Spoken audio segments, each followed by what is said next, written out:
special program tonight.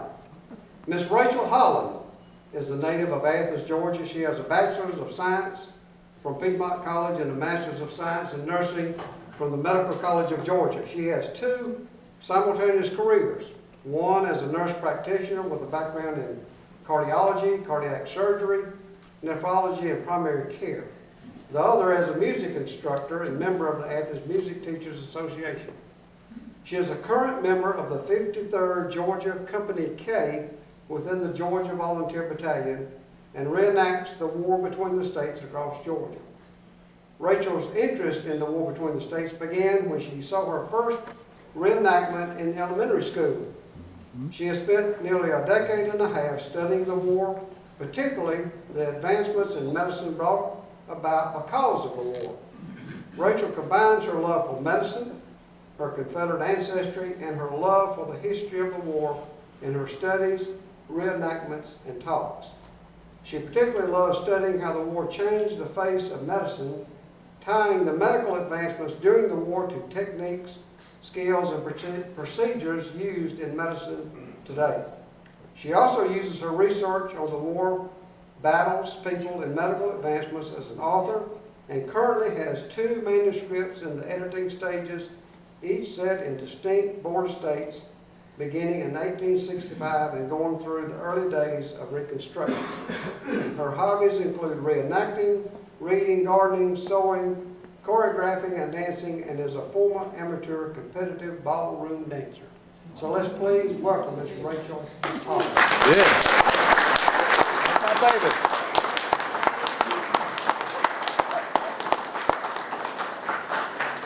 Well, all of that to say, I'm not talking on any of it tonight, except one very narrow focus. I brought handouts. I hope we have enough. This is something for y'all to be able to reference as we go along and to take home with you. So, Mr. Harper asked me to come and focus on a very narrow area of my study, specifically the Confederate women and their role in medicine during the war between the states. So that is what we will be doing tonight. So when we think of Southern women in the 1860s, most usually think of Southern gentility, grace, beauty, virtue, and that women were to be something protected, and particularly protected from the darker, harder side of life. A man's place was in business and politics and running the community, but a woman's place was in the home, taking care, making sure that the home ran well, raising the children, nursing sick family members, and maybe going out and taking food to an indigent neighbor or helping with those less fortunate. Until the 1850s, women were not even considered to be part of medicine unless she was a woman of ill repute. Particularly in Europe, it was found that if a woman was serving in the hospital, she was either a drunk or a prostitute. That, no proper woman had a place there. But that changed when the War in the Crimea broke out in the 1850s. Suddenly, there was far more than the Army was ready to deal with. They say that each current war is fought with the technology and the standards of the previous war. Well, Crimea found them unprepared. Florence Nightingale and 38 nurses were sent to Balaclava Hospital in Crimea and literally turned around the face of that hospital and how the European troops were treated. When she came back, she returned as an international hero. Even in America, she was considered a hero, someone to be admired. But the thought process for how women were treated and their place in medicine had not yet changed in America. So though Florence Nightingale was a hero, women still didn't have a place in the hospital or on the battlefield until the First Manassas. The physicians and the idea of medicine, those who ran medicine, the medical establishment, believed that women were too genteel. They would faint at the sight of blood. If they didn't, they'd be meddling in the doctor's business, or they'd simply be in the way. Some went so far as to say that women's brains were biologically smaller and thus unable to learn the information that they needed to care at the hospital. You can imagine how well that went over. Many strongly believed it was improper to care for a man who was not her husband, particularly a wounded unclothed man. Even in society of the day, for those women who did attempt to nurse, they were seen as less than because of that improper idea. But many women had a different idea. The physicians wanted to refuse all female help. Sometimes they would let the nuns come in, but they would prefer to use hospital orderlies and wounded soldiers to do the nursing. But at the First Battle of Manassas, both the Confederacy and the Union realized that they were ill-prepared and woefully understaffed for the casualties coming through the door. Men were dying faster than the surgeons could get to them. The surgeons were overwhelmed. Many had never performed the surgeries now required by the carnage of war, and the few who had practiced skills, say from the Mexican War just a short time before, stuck to those ideals. Sometimes they didn't want to use anesthetic, though we had had it thanks to Crawford, Long, and Wharton from the 1840s. This is 20 years later. But most of them were very set in their ways that women had no business walking through their doors. It was okay for a woman to scrape lint, roll bandages, gather food, send supplies, raise morale, etc., but she had no business coming near a wounded man. The women saw it differently. Those were their husbands, their sons, their sweethearts there. They didn't want them wounded and dying alone, and so they went. On your handout, you will see a poem. It was written by Clara Barton. Yes, she was a Union nurse, but I'm going to talk about her just briefly a little bit later. And part of this poem is specifically dealing with the women who went and nursed anyway. And I'm going to read just a little excerpt of it. The women in question, what did they go for? Because in their hearts, God had planted the seed of pity for woe and help for its need. They saw in high purpose a duty to do, and the armor of right brought the barriers through. Uninvited, unaided, unsanctioned oft times, with pass or without it, they pressed on the lines. They pressed, they implored, till they ran the lines through, and this was the running the men saw them do. 'Twas a hampered work, it was worth largely lost. 'Twas hindrance and pain, and effort and cost. This was written by a woman who was on the front lines, who did nurse. So, I want you to go back to the 1860s with me. We're in the middle of the war. You're in a town that is under siege. The battle's been raging for days. The smoke is so thick, it's like a fog that blankets everything. Every time the cannon and the musket volley goes out, buildings rattle. The ground shakes beneath your feet. Deafening concussions that literally leave your ears ringing. Men fall, wounded and decimated by the impact of 52 to 69 caliber rounds every time they hit. Surrounding homes, churches, and buildings outside the immediate battlefield are commandeered and filled with wounded, but there's still not enough room. Men are placed outside on the grounds in hopes that someone will get to them in time. Many more are still stranded on the battlefield. The wounded number in the tens of thousands. The surgeons number in the mere hundreds.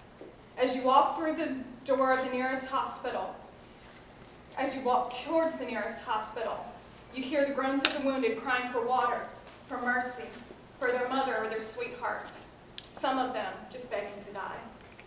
The Union blockade means that supplies are limited. The surgeons are working essentially with their hands tied. The number of wounded means the doctors must be fast. The limited number of doctors mean many will die before they ever face the surgeon. Though the germ theory had been introduced in Europe the decade preceding the war and had actually, germs had been discovered in the late 1600s, a little bit of work had been done on the germ theory in the United States, but it wasn't widely accepted. So surgeons go from patient to patient without washing their hands, without cleaning their instruments. And they don't understand why the men are dying. They fought to save as many lives as possible, but there was a lack of information there. 2 men died from infection and shock from every one that was killed by a bullet. Limbs piled up as men were rushed through amputations, floors sticky with blood, many bandaged right over their dirty uniforms that had been worn for days, weeks, and months. The doctors were working until they were asleep on their feet, with many more wounded still left to be seen. Sometimes amputation was not the only option, but would be chosen due to the speed in hopes of saving as many as possible before they died of dehydration and shock. This is the world that these women are entering. This is the world that these women are begging to enter. So contrary to popular belief, women were actually in the hospitals and caring for the wounded. They did assist with surgeries, with dressing wounds, with caring for the sick and providing food. Unlike Hollywood portrayals, we did have anesthetics that had been around for about 20 years. Most of the women you would find in the hospitals behind enemy lines, in the cities outside of where the battle was actually taking place, many times miles behind. A few would be found in the field hospitals, and a very few would actually be triaged on the field, and we'll talk about that in a minute. More were also put on transport ships, moving the wounded past the areas of the battle into established hospitals in larger cities and areas. Some of the women who served on the field were women like Clara Barton, Marianne Bickerdike on the Union side, and the Vivendiers. So that's a word most people are not aware of. The Vivendiers were women who followed their husbands into battle. They typically wore pants and a shorter skirt or dress over the pants. They were actually armed with pistols because they were following their husbands onto the battlefield and did not want to be caught unarmed in case some Yankee got them. These women became the first field medics. They would be there, and they were the first ones to respond when these men went down. Many times they were able to bandage them up if it was a flesh wound or a more minor wound and get them back on the lines. Sometimes they'd end up helping get them off the field to the waiting ambulance wagons. Then we have the Sanitary Commission and the Christian Commission. I mentioned these because they are such a vital part of the war, but they were both on the Union side. These were very organized groups for the purpose of getting supplies to the fields, getting proper care to the wounded, making sure that hospitals were run properly. But unfortunately in the South, we were not so well organized. We didn't have an organization like this. Many of the women did get together. They brought together supplies, they raised money, they sewed uniforms, and they sent it all to the front. But the problem was, without the organization and infrastructure in place, many times it wouldn't arrive. Or when it did arrive, the food they had gathered and so carefully sent would be spoiled, and the men couldn't eat it. We had blockades in place by this time, and that stopped supplies from reaching all of the Confederacy for the most part. This caused the doctors and nurses to become more creative out of necessity to find ways to treat the wounded on their hands. Nuns did serve. About 600 sisters from 12 different Catholic orders did serve during the war on both sides, on both the Union and the Confederacy. That's a combined number. Due to the fact that nuns were guaranteed not to be looking for a husband and were known for nursing during epidemics and disasters, the doctors were more willing to allow them to come in than they were the civilian. There were no professional nurses in the United States at this time. No female professional nurses.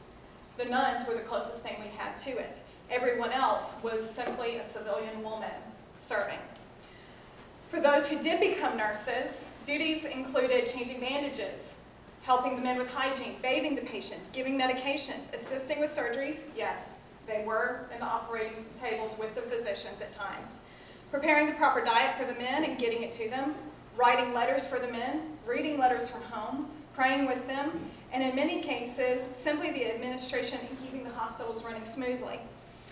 Some women defied the idea that they didn't belong on the battlefield, and they went there anyway. Triaging, bringing water and food to the wounded on the field before they could even get them off. I mean, we're talking tens of thousands of men down, and they have to find who's alive and who's not anymore. Most of them, however, served behind the lines away from the battle. Some nurses were very taken up in the war. They would only serve the men from the Confederacy. Some of the Yankee nurses would only serve the Yankees. Many were able to see past the color of the uniform to the broken man in front of them. Kate Cumming wrote, "Seeing an enemy wounded and helpless is a different thing from seeing him in health and power. The first time I saw one in this condition, every feeling of enmity vanished at once." And if you read earlier in her journal, when they first arrive at the Battle of Shiloh, they are very embittered with the brokenness that they see of their own men. After she comes upon this wounded Yankee, she ends up writing this in her journal later. She also, Libra Hildy, in the book Worth a Dozen Men, presented scores of men attributed their recoveries, courage, and sense of hope amidst the destruction of war to the female nurses. They believed that assiduous attention, decent food, female sympathy, and intangible aspects of nursing, such as comfort and caring, saved lives and eased the pain and loneliness of the dying. And their assessments underscored the crucial contribution women made to the wartime hospital care. The hospital and the medical establishment found that women's skills at administration from running their homes so well became a major asset in running the hospitals. Eventually, they would turn over running the hospital and making sure that all the supplies they needed were there to the matrons, so that all they had to do was go take care of their men. It was a skill they quickly found they could not do without. And by the end of the war, quite a few of them ended up admitting, we can't do without these women. Death. Death is a real part of war. As you can see up here, these are some of the Confederate numbers. Confederate deaths in battle across the course of the entire war, 94,000 men.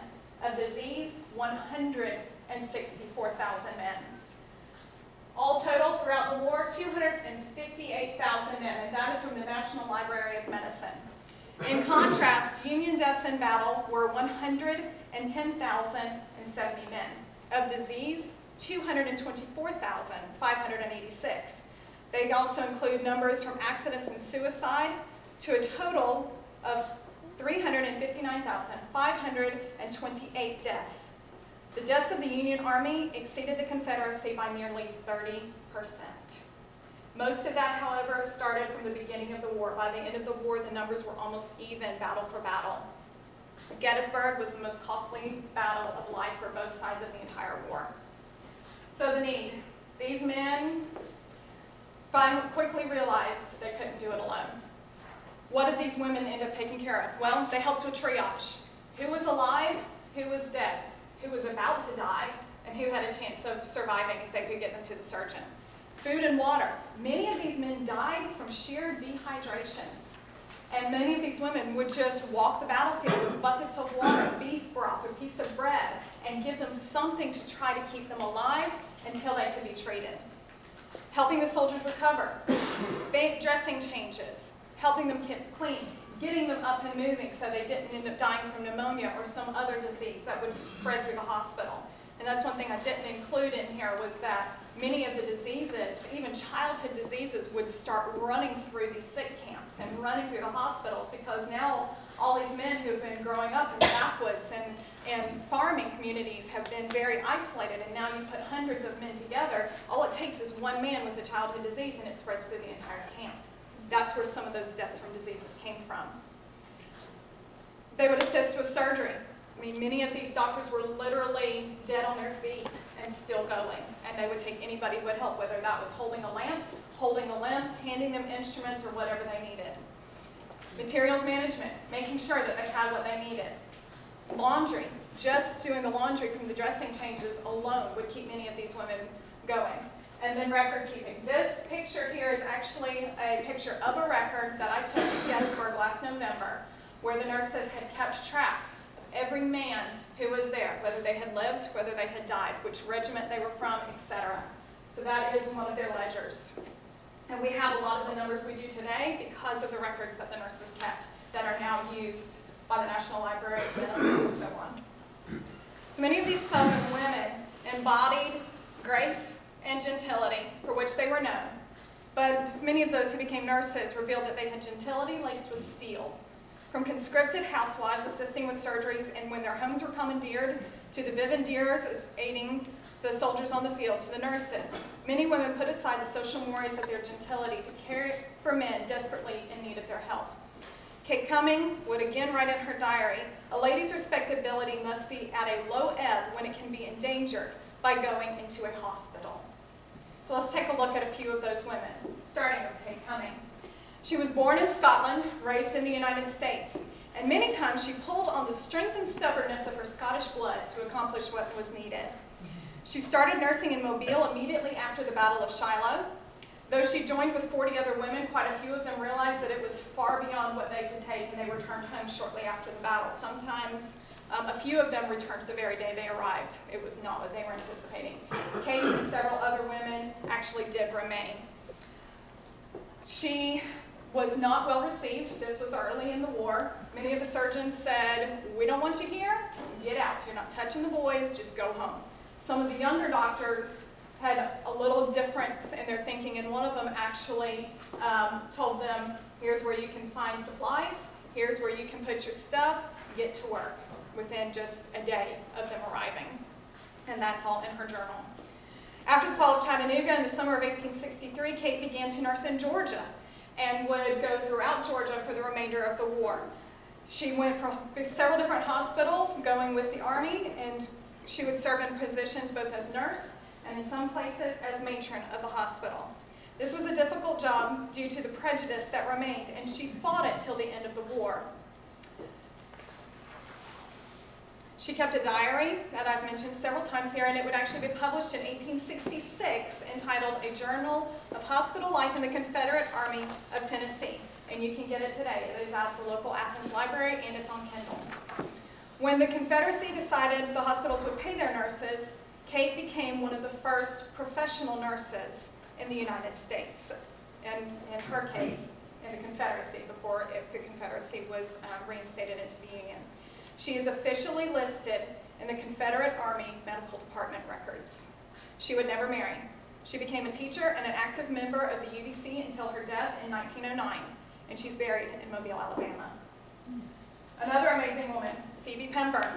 She was born to a wealthy Jewish family in South Carolina, and no one expected when she was born that in 1862, at the age of 39 and a brand new widow, that she would become matron of the Chimborazo Hospital in Richmond, Virginia.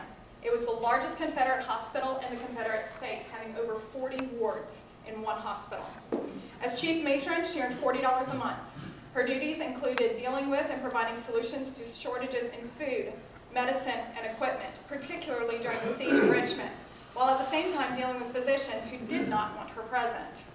The high-class Virginia society, which looked down upon her and scorned her as being a woman serving in the hospital.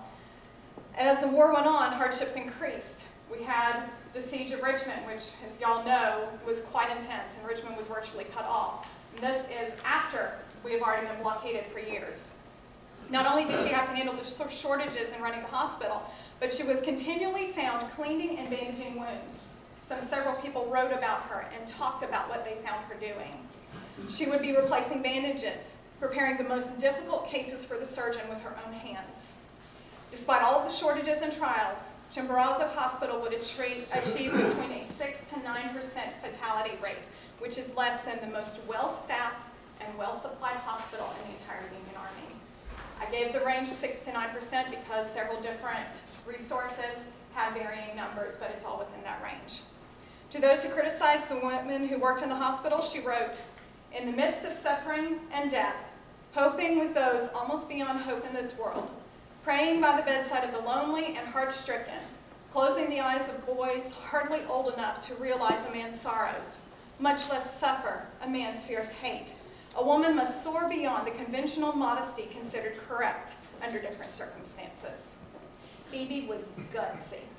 She cared greatly for her soldiers. She remained at Chimborazo Hospital during the siege of Richmond when they were sending others out.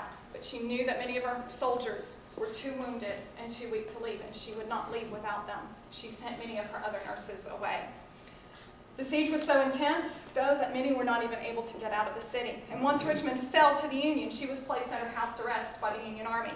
But they allowed her to remain in the hospital and work to care for her soldiers as well as theirs.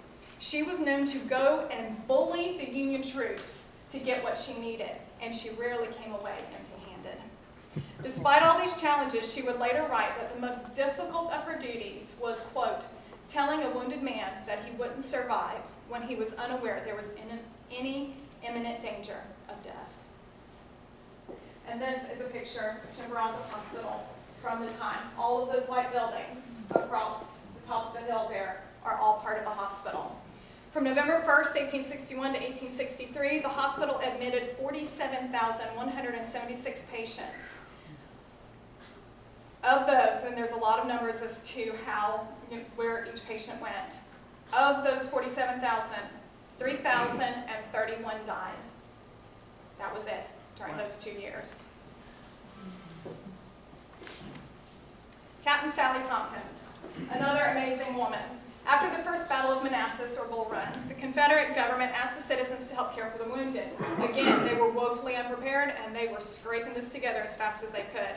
In response, this 28-year-old widow opened her house and badgered her next-door neighbor, Judge Robertson, to open his house. And he said, "Here, you can have it." So she ended up running 2 homes as a hospital that she supplied at her own expense, and where she also nursed the wounded.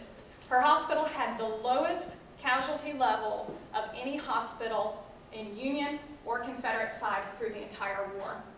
During the 4 years that her hospital operated, it admitted 1,333 patients and had only 73 deaths total.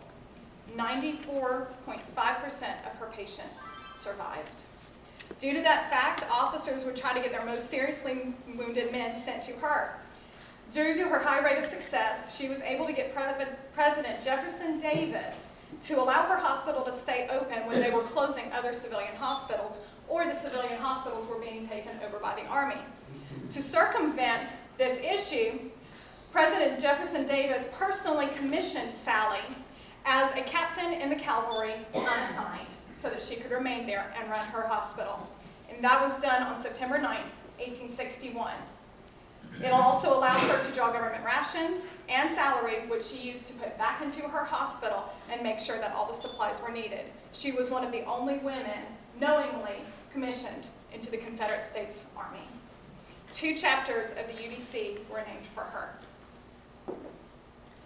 Kate Rowland served at Chimborazo Hospital and later helped lift the morale after Richmond fell. She wrote, "Sounds of misery greeted our ears as we entered, some men groaning, others crying like children, some too weak and suffering to do anything. Such a sight it was, the men black with dirt and gunpowder, some barefooted, and every form of wound. Oh, it was fearful. I have no words to say to them, only prayers and tears." And she was one of the nurses serving with Phoebe Pember in Chimborazo. Emily Parsons served on the Western Front of the war. She first served in Lawson Hospital in St. Louis, and then on board the City of Alton steamer, transporting the wounded to get them out from the area. During the Vicksburg campaign, 400 wounded men were loaded onto her hospital steamer and entrusted to her care and that of her nurses as they headed for Memphis. Several of these men died on the trip. She herself contracted malaria, which would plague her on and off for the rest of her life. While she was recovering, she wrote, "It is a life of hard work and uncertain work. You never know one week where you may be sent the next. I've gone wherever I was asked since I came here and nearly killed myself, though I don't mind that. And now, if I get my strength back, I shall keep where I can use it, and not, by getting sick, become of no use or comfort to anybody. We must have our bodies in good order if we want to do for others." On June 5th, 1863, she wrote in her journal, "I'm rather busy now. I have to look after refugees, contrabands, soldiers, both black and white, and to keep my senses. I have many duties, and I hope and pray that I shall perform them in the right spirit and faithfully. The comfort of many depends in a great degree upon me. I wish I had a little stronger body, that I was a small Hercules, for instance. I wish you could have seen the face of one poor white soldier as I bathed him the other day. I do get such sweet words and looks sometimes. The world may not think I do much here, but the poor men like to have me around." She would die of a stroke in 1880. Her father would have her memoirs published soon after, entitled The Memoir of Emily Elizabeth Parsons. Though the focus of this talk is on our Confederate nurses, there is one in particular nurse from the Union that I would be remiss if I did not include, and that is Clara Barton, probably the best known nurse of the war. But the reason that I include her is she was known for nursing soldiers from both sides. Though she was attached to the Army of the Potomac, about a year into the war, she finally got permission to go and nurse. She was given a pass from the Army of the Potomac and told she could go wherever she wanted and nurse whomever she wanted as long as she remained attached to the Army of the Potomac and loyal to the Union. She took it. She was 40 years old. When someone asked her why she nursed the Confederates as well as the Union, she said, "I never saw the color of their uniform. I only saw broken, bleeding boys needing my help. She was one of the women who would serve on the field, nursing the boys on the field, helping to triage them, helping in the field hospitals before they would ever get back to the established hospitals. She was known as the angel of the battlefield. She assisted in operations, including amputations, in tents, houses, barns, and open-air settings. Whenever she arrived at a site, she was welcomed by the physicians because she was known to always bring supplies with her. Many she's supplied at her own expense, and she created a large network of people who would actually send supplies into a warehouse in her name. She would go pick them up, fill army wagons, and take them to the next battlefield with her. When she arrived at Antietam, the surgeons were overjoyed to see her. They were making bandages out of corn husks because they had run out of everything else. And she supplied the rest of the supplies to get those boys off the field.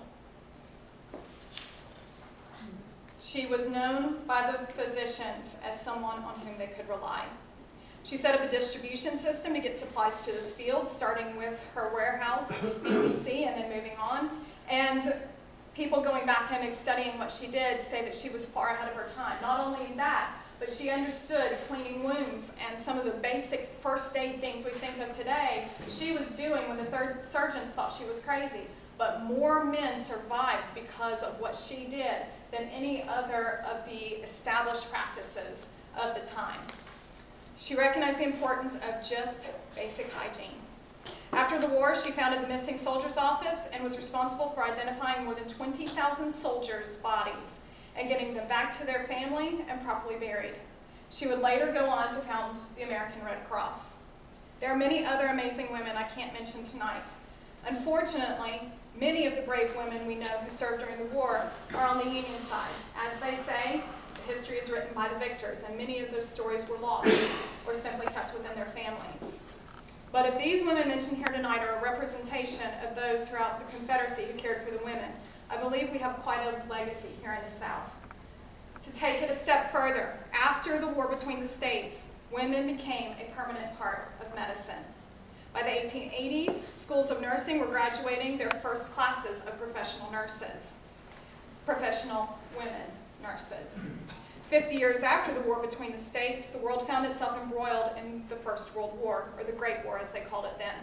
Nurses were established as a necessity and in the practice of medicine. These women were shipped to England, France, and other fronts of World War I to nurse broken men, to help them recover, to help with the surgeries, all because of what these first unsung heroes accomplished during the war between the states. I like to believe, as a descendant of Confederates and as a nurse and nurse practitioner today, that I'm walking in the footsteps and the legacies created by these genteel women with tender hearts and a backbone of steel.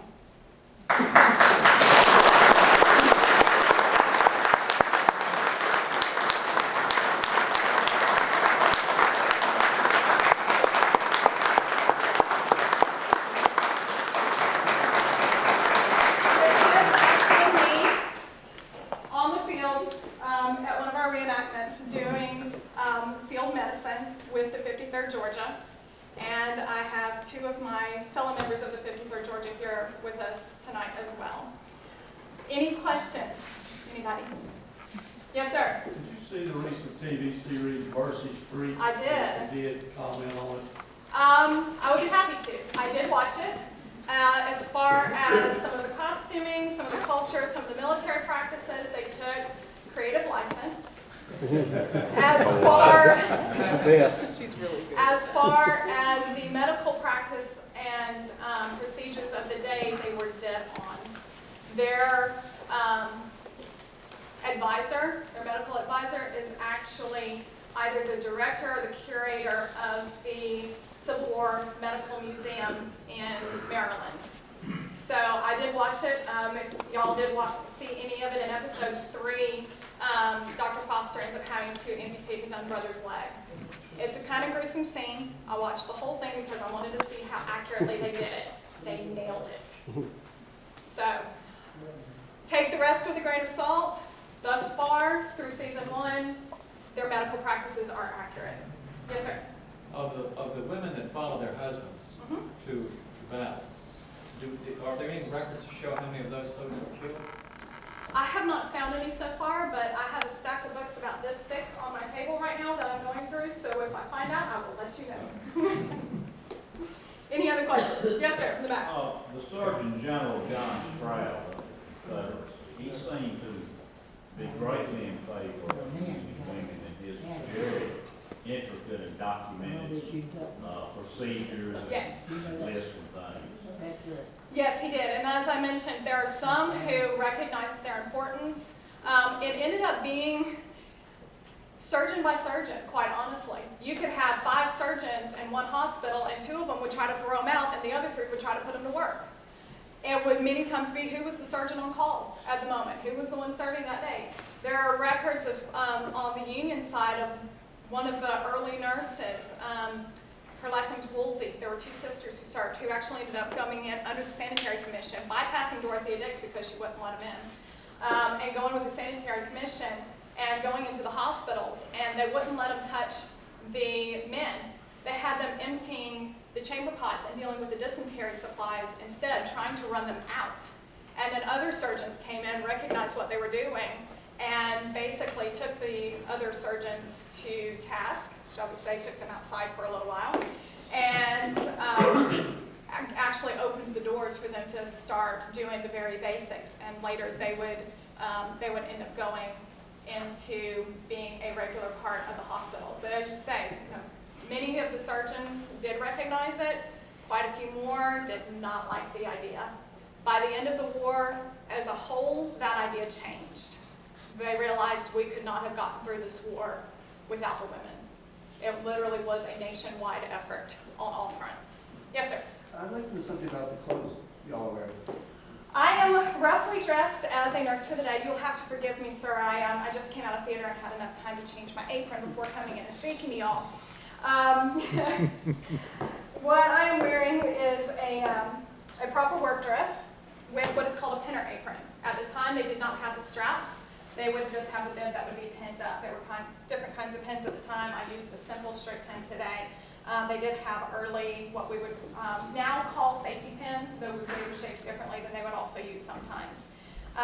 My compatriots over here are dressed in day dresses and tea dresses. Stand up, let them see. And I know at least one, if not both of them, they make themselves. So. Wow. There you can see a little bit.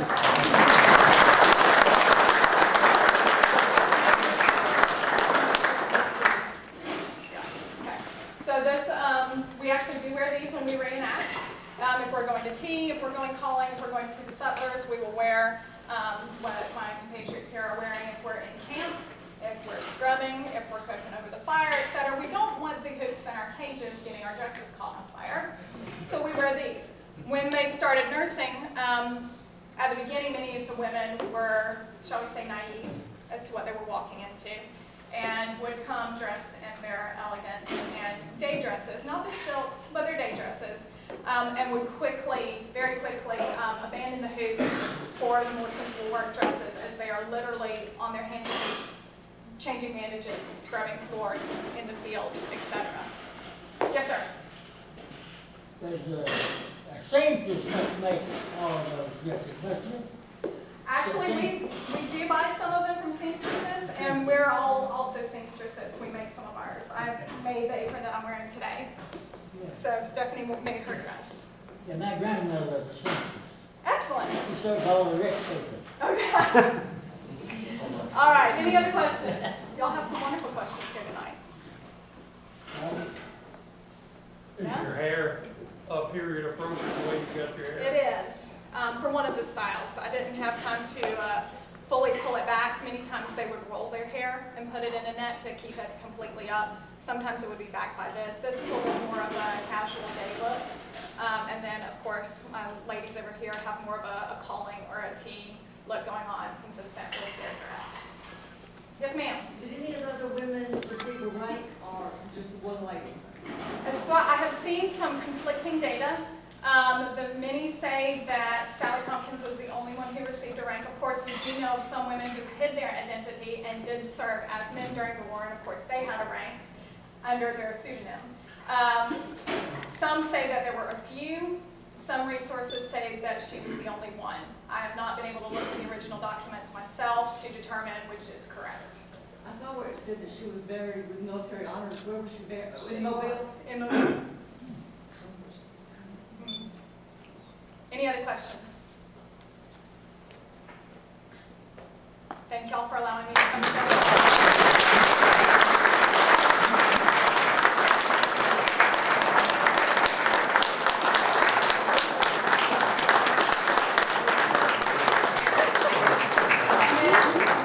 Here are covers of a few of the books. If you look on the back of the handout that I gave you, I listed resources, including some short videos that were produced interviewing the director of the Civil War Medical Museum. It's about 4 to 5 minute long videos, as well as many of the references that I used for tonight's talk.